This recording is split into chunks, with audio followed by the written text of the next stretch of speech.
10-year-old Rebecca Batiste died a death no child should ever know. Alone, abused, and broken. Found on a remote Arizona highway, her body bore the horrifying signs of torture, bruises, starvation, and unimaginable cruelty. Her toenails had been torn off, her eyes blackened, her tiny frame ravaged. Despite desperate calls from her school, no help came in time. Now her father and his girlfriend face murder charges, and tonight we have the latest. But first, it was a warm October night when tragedy struck on the Pacific Coast Highway. 4 young women, sorority sisters, stood together, vibrant lights in the Pepperdine University community, when a BMW came barreling towards them. Authorities say Frasier Bohm, just 22, was behind the wheel, speeding recklessly at over 100 miles per hour. In an instant, the women's lives were stolen, their futures shattered, their families left with unimaginable grief. Prosecutors allege Bohm was racing moments before the deadly crash, showing a blatant disregard for human life. He's now facing murder charges and a potential life behind bars. Meanwhile, these 4 promising, beautiful souls gone forever deserved decades, not moments.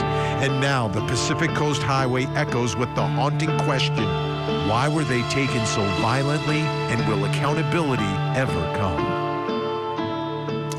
I'm Vinnie Politan. Thank you so much for joining us tonight here on Closing Arguments. And for years, we spoke about the Idaho 4, right? The 4 students from the University of Idaho who were killed by that mass murderer.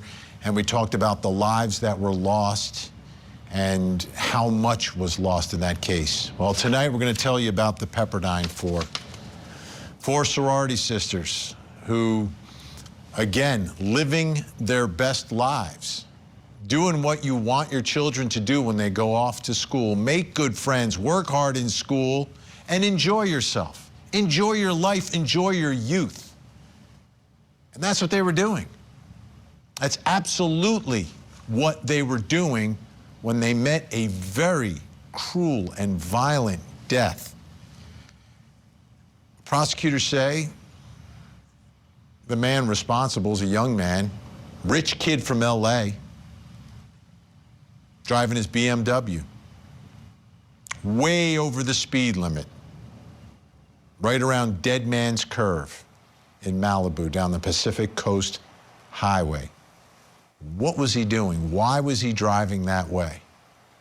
There's a lot of questions about that. That's what the trial will be about.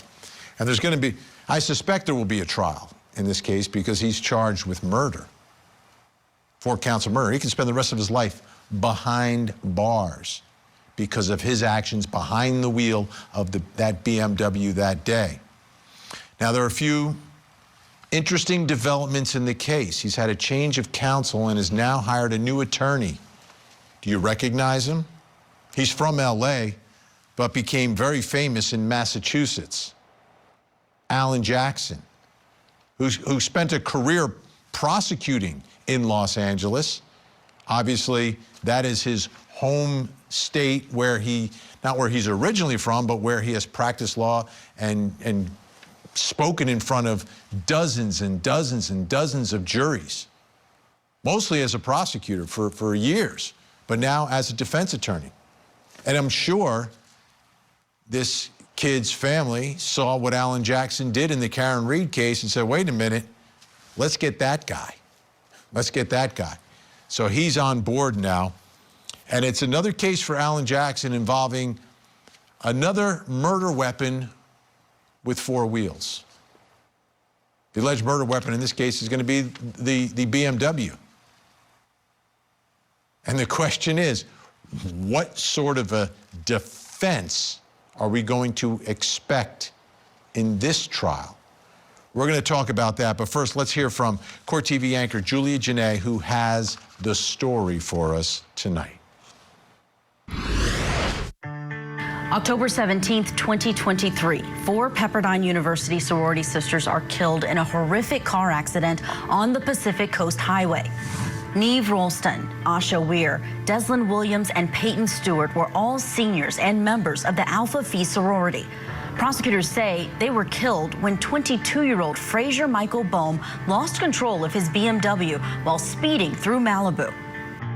On October 17th at around 8:30 p.m., Mr. Bond was allegedly speeding at the speeds of 104 miles an hour on a 45-mile-an-hour zone on PCH when he lost control of his BMW.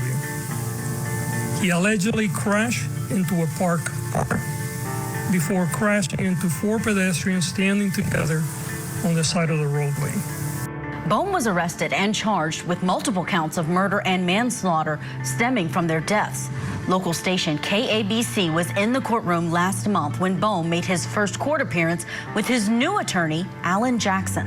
Before the entry of a not guilty plea, which is what we expect, obviously, I would ask the court for one continuance of the arraignment. We have just been brought on the case as of the last about 48 hours. Jackson was Karen Reed's lead attorney in her trial earlier this year, which ended in acquittals for the murder and manslaughter charges she faced. Bohm's defense is expected to be that he was fleeing a road rage incident at the time of the wreck. As far as another vehicle that's involved, we haven't been aware of anything like that. If there is anybody out there that actually has some information about that, or it was maybe a witness to it, I encourage you to contact the Los Angeles County Sheriff's Department. All right, I want to bring a special guest joining us, former federal prosecutor, president of the West Coast Trial Lawyers, Nima Rahmani, who is based in Los Angeles, California. There he is. Nima, great to see you. Let's start first with where this took place. I think that's obviously a very important part of this case. We're going to take a look at some images right now of that part of the Pacific Coast Highway in Malibu. What can you tell us about that area and what sort of reputation it has, the roadway?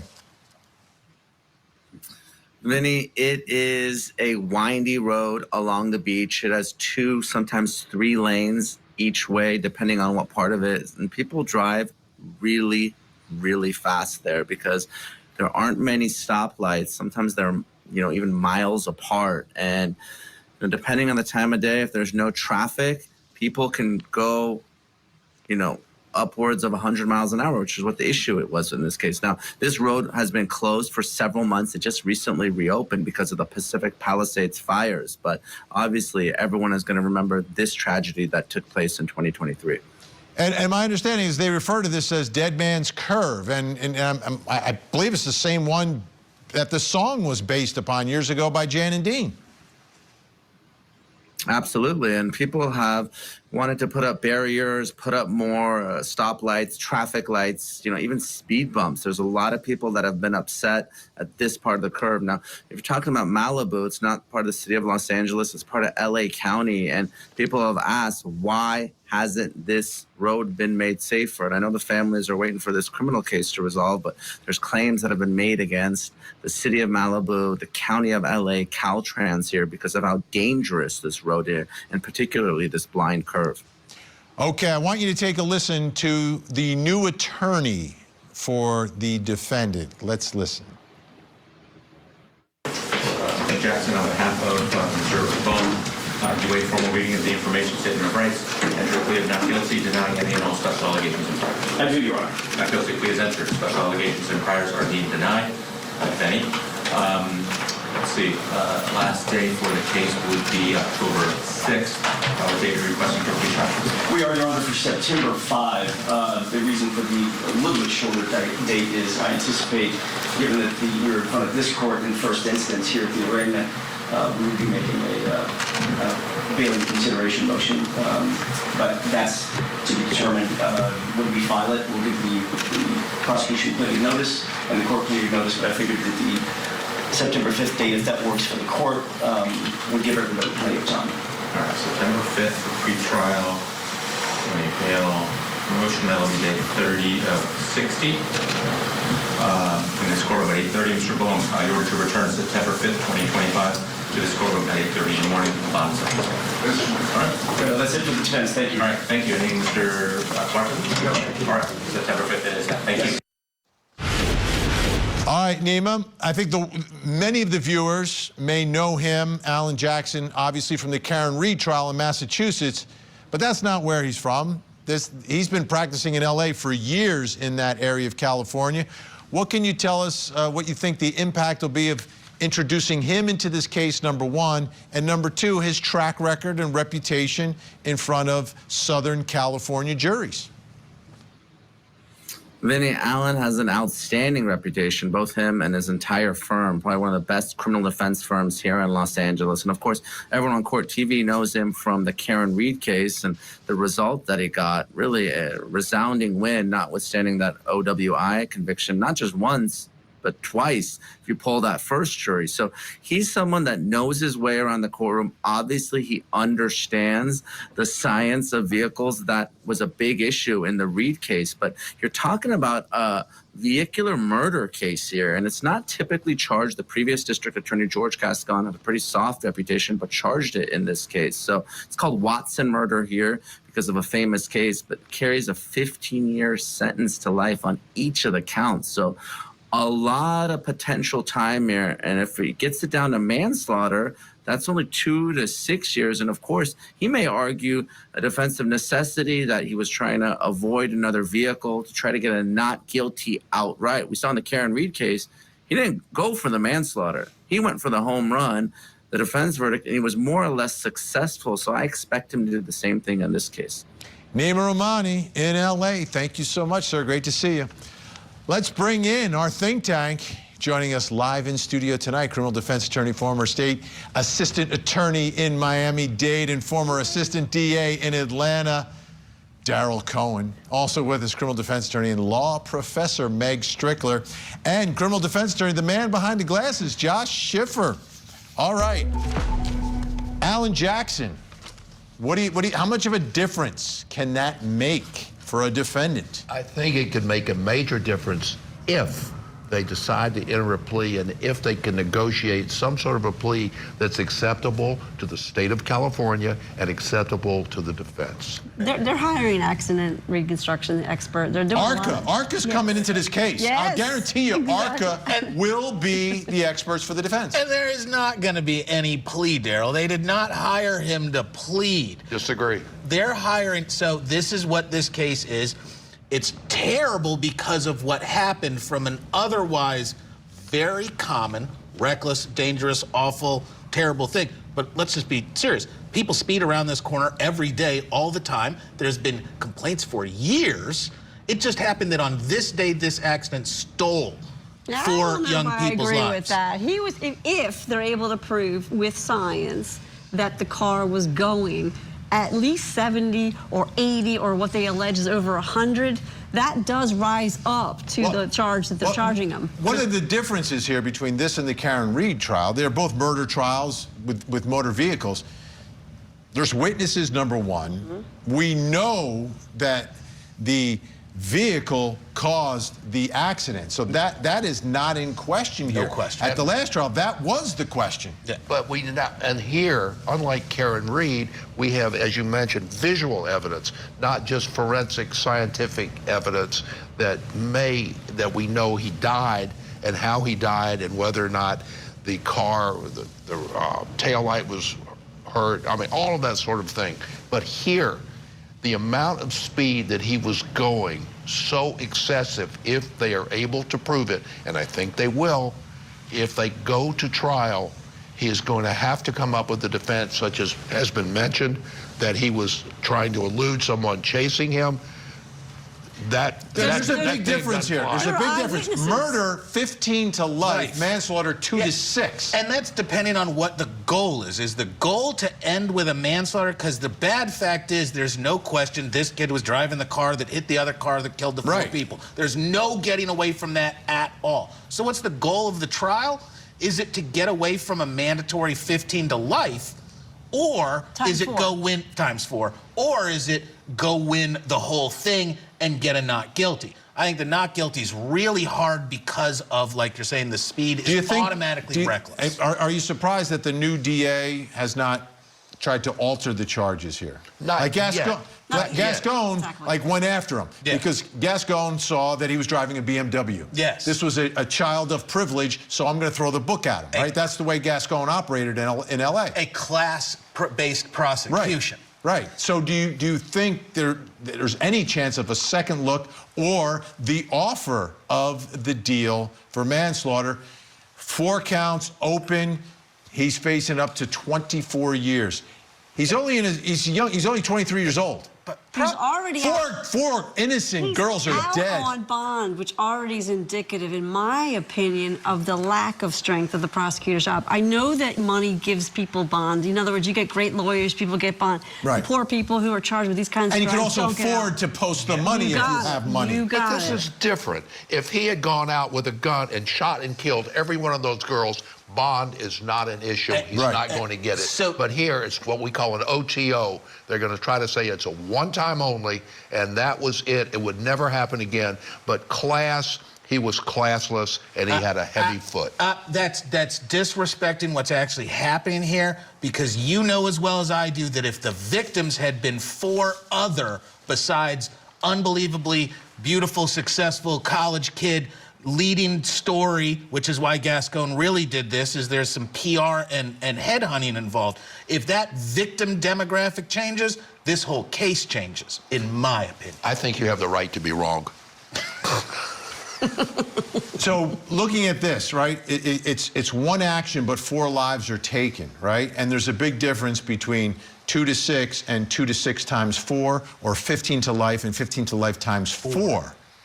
Is that going to be a part of this, or is he going to be held to account for each life that he took? The state's going to be certain that each life is accounted for in any deal, right? Of course, like, it's not going to be plead on one and the other 3 merge and dismiss. Not in a million years. And all of the families have been very present so far in the courts. So every time there's been a hearing, all of the family and friends have been there. And they're going to have a big influence on if there is a plea offer, because I'll tell you, they turn around and offer the kid 2 years on each of them. First lifetime offender, that's 8 years with some first offense parole. Good time, he's out in 3 or 4 or 5 for a really bad speeding, reckless action that unfortunately stole 4 lives. That's a pretty good offer. But this is a case where prosecutors have nothing to lose by going to trial. They're not losing this trial. Well, I mean, there's going to be an argument. We're going to talk about the argument. Taxes. But they have to be going into it knowing, like Daryl said, that this is the guy who caused the accident.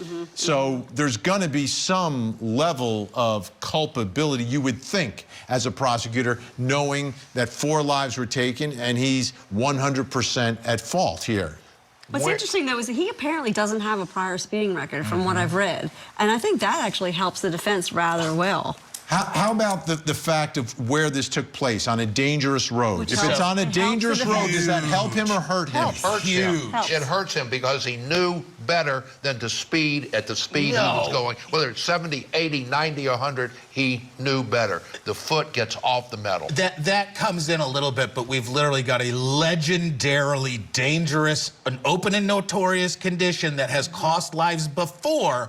At some point, the criminal is the government for allowing that condition to continuously exist.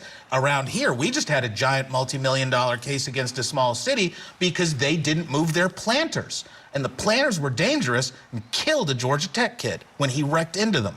He caused the wreck, but that dangerous condition is the real problem. I think the real problem is too much speed, maybe not enough enforcement, and that is the real problem. He did not have to speed. He did not have to go excessively fast. PCH is a dangerous area. I know it, and I know it well.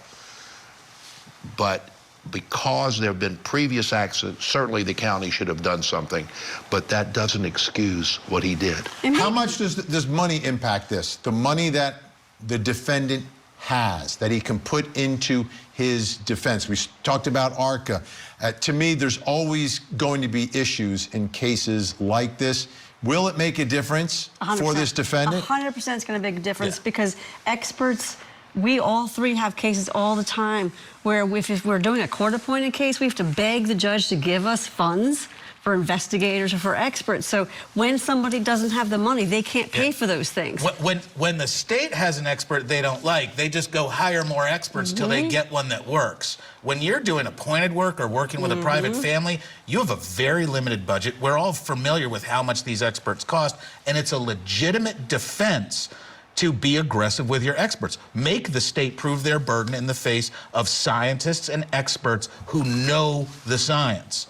That's something that everybody should have, but it's the unfairness of our system. All right. But guess what?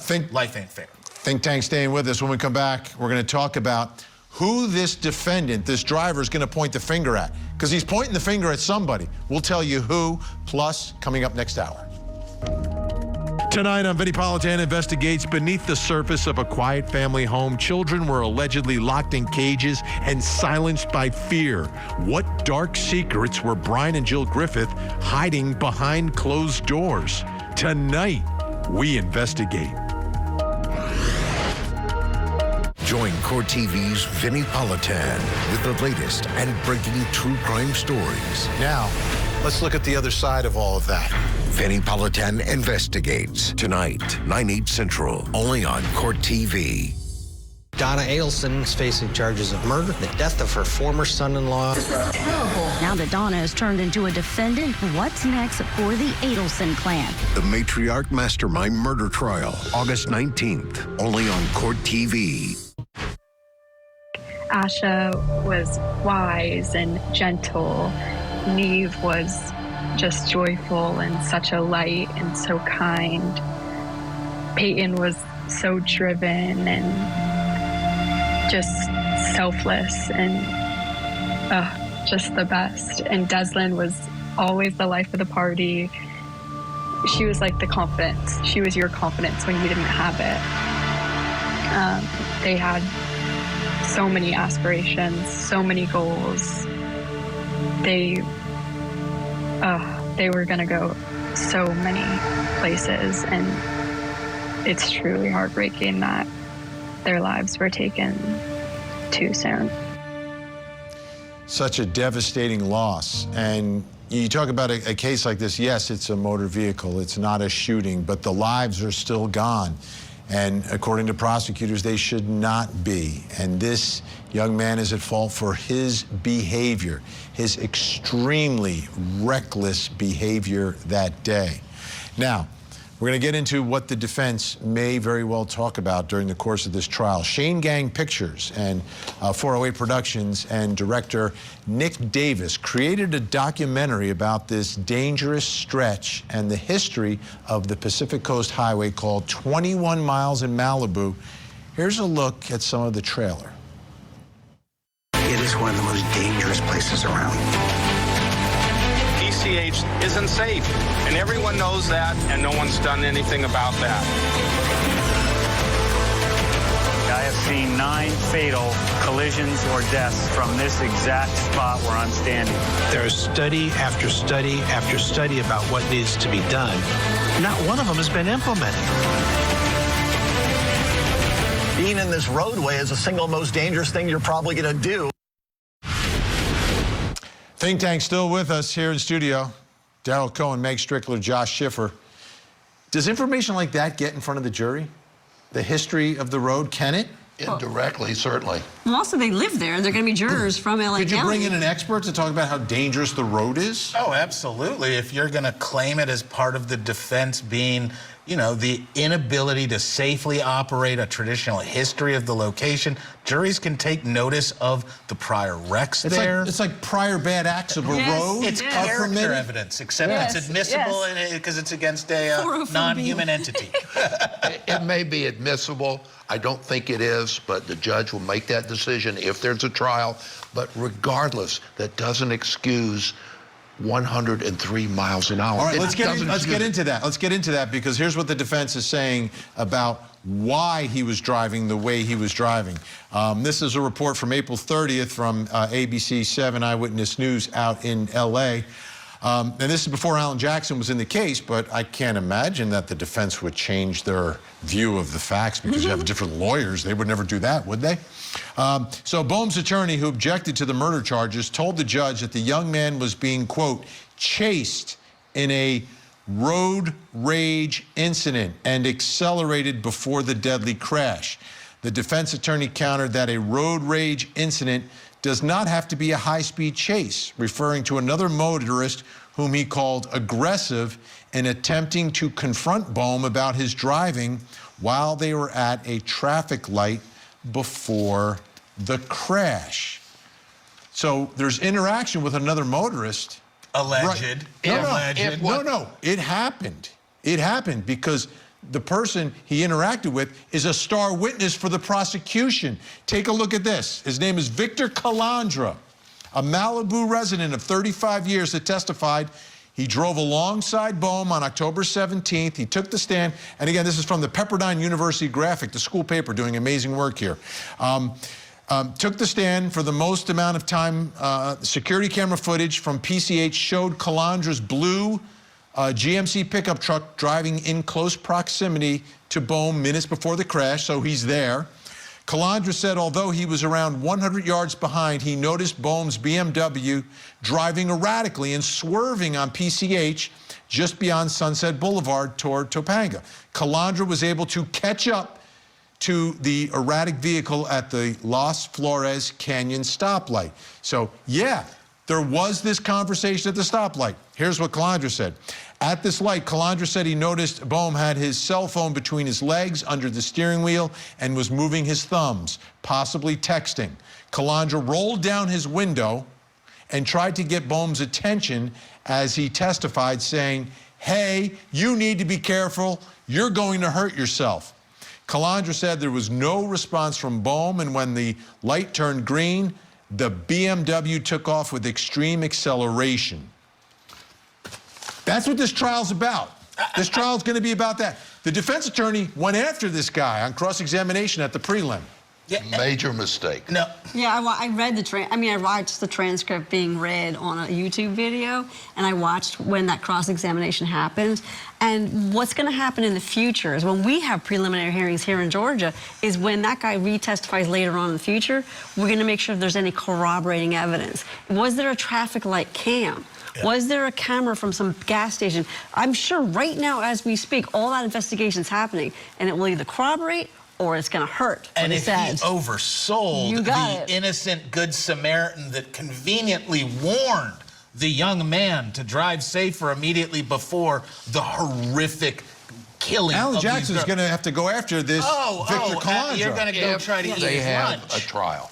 And I keep saying if. Well, let's pretend they're going to. All right, then he's going to go after him. He's going to say that he was chasing Bohm, and Bohm was trying to accelerate to get out of the way of the pursuing vehicle. Calandra's not going to say he was chasing. Yeah. No, but Alan Jackson can argue that. And that's exactly where reasonable doubt comes, because, hold on, you're going to have a witness with self-serving, hey, I'm the Good Samaritan testimony, when the bad guy now is on trial for his life. That's going to make some jurors cynical.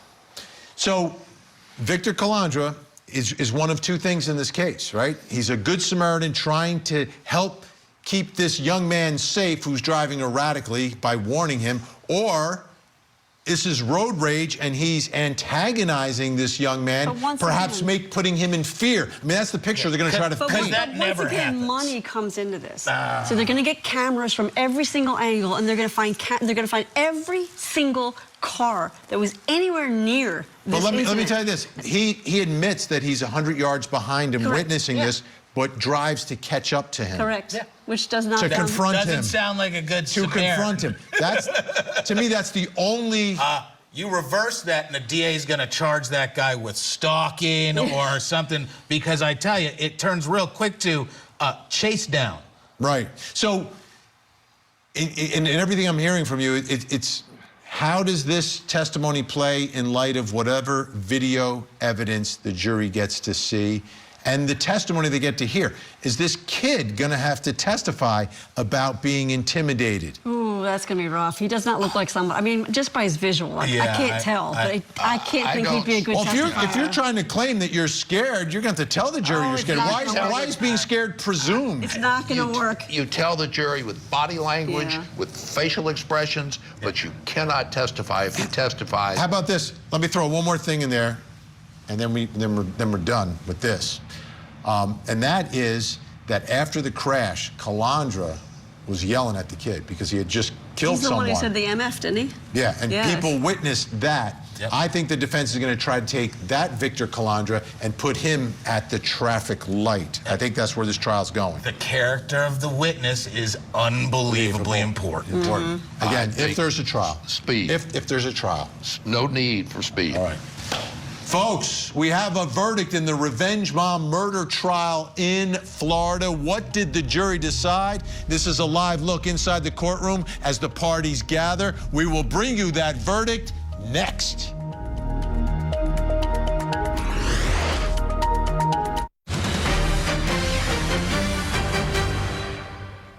We've got some breaking news. A verdict is in the case against Sheila Agee, a mother accused of helping coordinate the murder of her son's girlfriend. The son has been convicted already. Sheila Agee testified earlier today, closing arguments. Now it's time to hear from the jury. Let's take you inside the courtroom. State's present, defendant is present with counsel. Ladies and gentlemen of the jury, have you reached a verdict? Okay, and are you the foreperson? Yes. Okay, if you would hand the verdict form to our court deputy, I'm going to review it, make sure it's been filled out completely.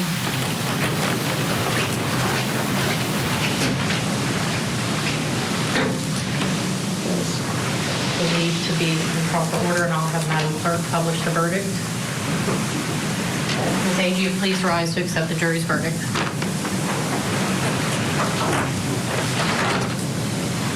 In the Circuit Court for Escambia County, Florida, State of Florida Plaintiff versus Sheila Annette Agee, Defendant, Clerk number 1723 CF 003379B, Division A. Verdict. We, the jury, find as follows as to the count charged in the indictment. Count 1, guilty of principal to first-degree murder as charged. So say we all, this 6th day of August, 2025.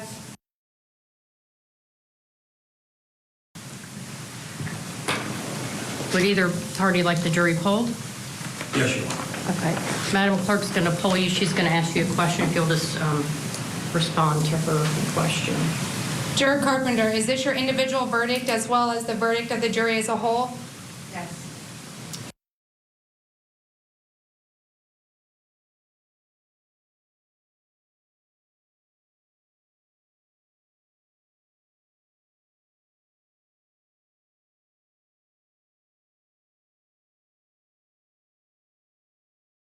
Juror Redaut, is this your individual verdict? All right. There you have it. Guilty as charged.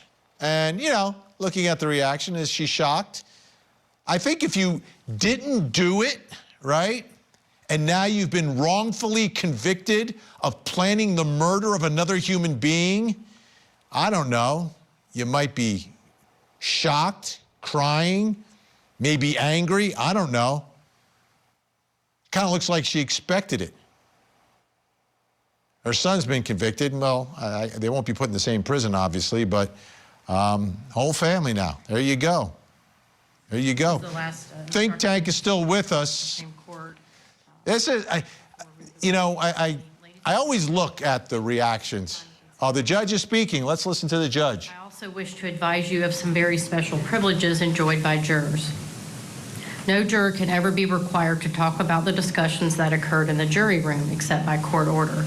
For many centuries, our society has relied upon juries for consideration of difficult cases.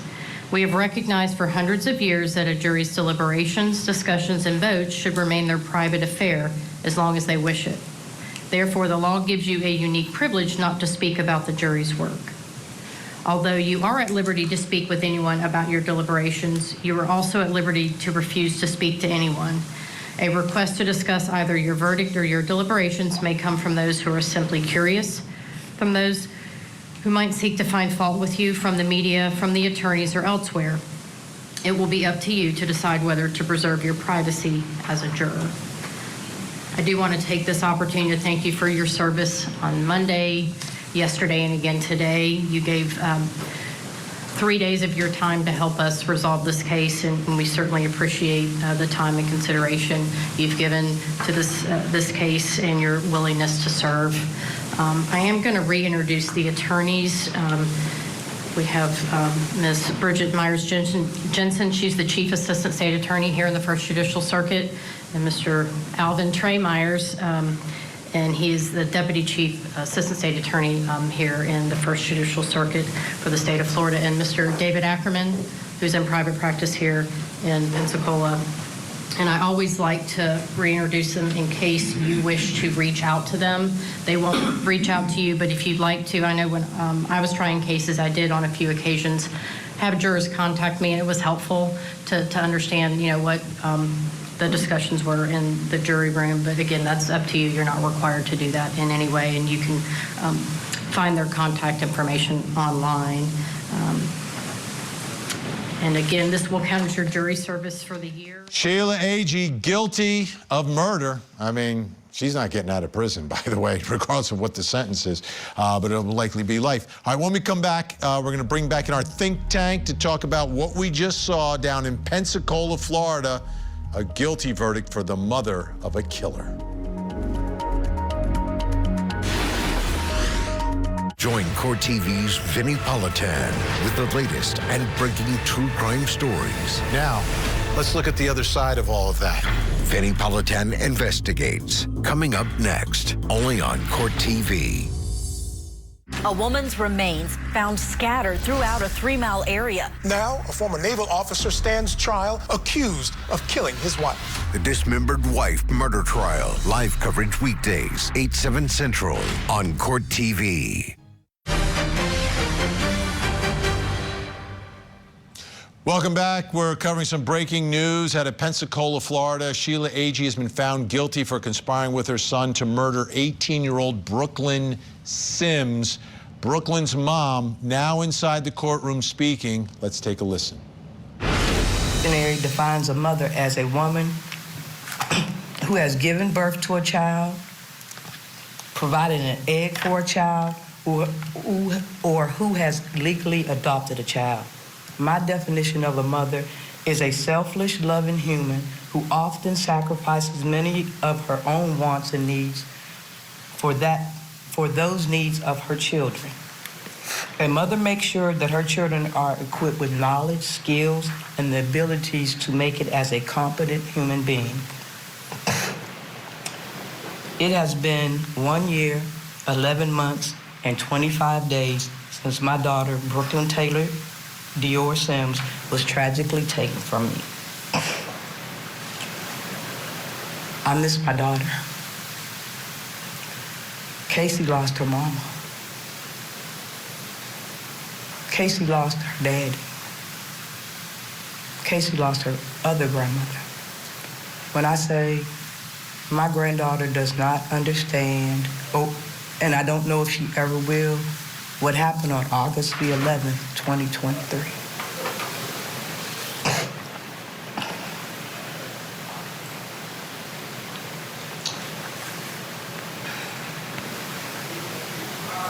When I say this, I'll never be the same. Try to go on for Casey's sake, but I'll never be the same. I want to thank you, Trey, Miss Bridget. Thank the jurors.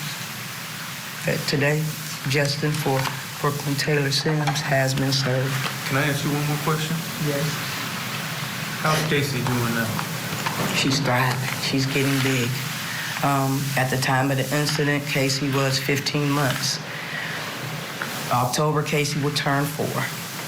She's just like Brooklyn. When I say identical, she looks like her from head to toe.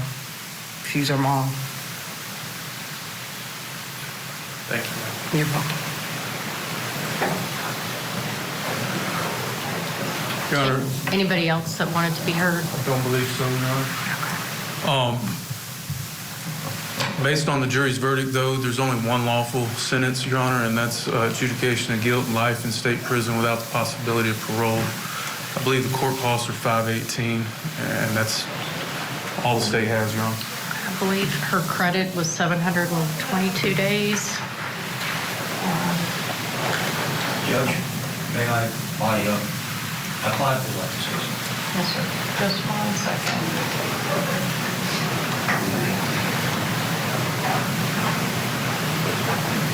Dazianna, I would like to say that Ms. Sims is 100% correct. I failed as a mother. I failed as a friend. And I failed as a grandmother. And it was something Brooklyn didn't deserve. There's no way I can express my sorrow to you. And I'm sorry, I don't ask for forgiveness. I don't ask for forgiveness. And I don't ask for forgiveness when you need to forgive. But I want to let you know you are a great mother. You are a great mother. You are a great grandmother. And you were a great friend. And I let you down. And I apologize from the bottom of my heart for letting you down. And I hope you strive.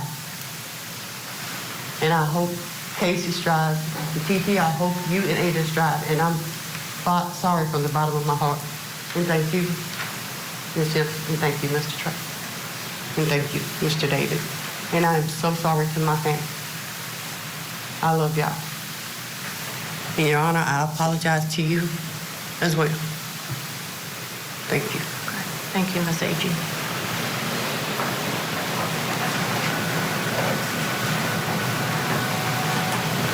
Mr. Ackerman, anything else from you, sir?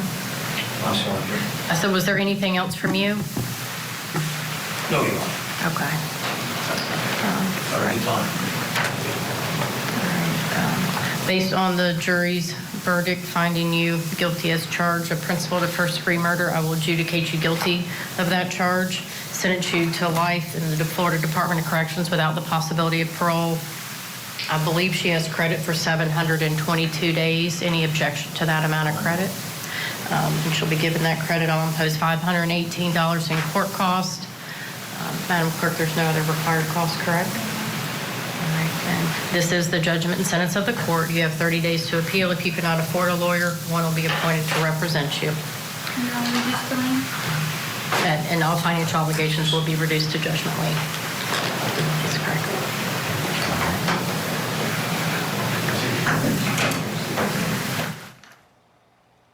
Wow. I don't know if I've ever seen anything quite like that. A murderer apologizes immediately after the verdict, apologizes to the victims, says she's sorry, apologizes to the court, and does not ask for any forgiveness. It's life for Sheila Agee. Let's go around the horn here quickly. We have about 15 seconds each. What are your thoughts about what we just saw? Never heard that before. That was class after a horrible murder. Yep. I think she was very grounded in what she said. It seemed very meaningful. Yeah, and when we talk about authenticity, both of those women showed authenticity, because I don't want to miss that victim impact statement, which was, that's a powerful victim impact statement. Yeah, and they were friends. Oh. They were both grandparents for this child. They knew each other, and it happened. The jury obviously got it right. She apologized afterwards. But a big moment. I'm glad you were here for it. Darrell Cohen, thank you so much. Meg Strickler and Josh Schiffer. We'll see you again soon. Sheila Agee, guilty of murder, life. There's no parole down in Florida, so it's just life. She will die behind bars, as her son will as well. Okay. I need you to take a look at your screens because we have a missing child who needs your help. Take a look. This is Dazianna Capri Lone Wolf, missing since July 22nd, just 17 years old, missing from Cook, Nebraska. Now, she may be in the local area or may travel to Manderson, South Dakota.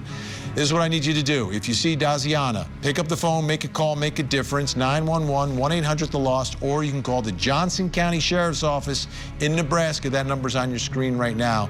Let's see if we can get Dazianna to a safe place tonight.